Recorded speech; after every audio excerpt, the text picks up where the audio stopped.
ফেসবুকে প্রীতমের পোস্টটা দেখেছি, কি করেছে ভাই, সেরা লাগছে কিন্তু। ভাই দা লাইটেরটা হবে। ভাই তোর বয়স কত? কিসে পড়িস রে? লাইটার চাইছিস? না তোর বাবা তুমি বলছিস না। আরে চার পাঁচ দে ছাড় না। কিসে পড়িস তুই? 7 7 পড়িস? আমার থেকে তো লম্বা হয়ে যাচ্ছিস দেখছি। আর এইসব জিনিস কেন খাস? 4-5 কদিন কি বাঁচবি?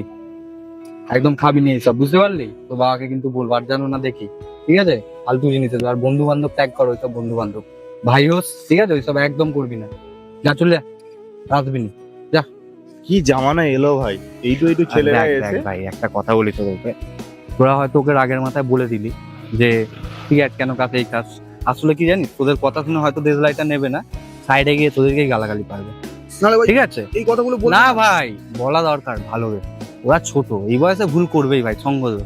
আমরাও করেছি এক সময়, তো আমাদের কর্তব্য কি ওকে বোঝানো।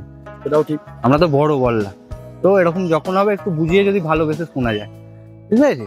আচ্ছা বাদ দে সব। প্রীতম দেখলি তো ছবিটা তোকে যে দেখাচ্ছিলাম আমি,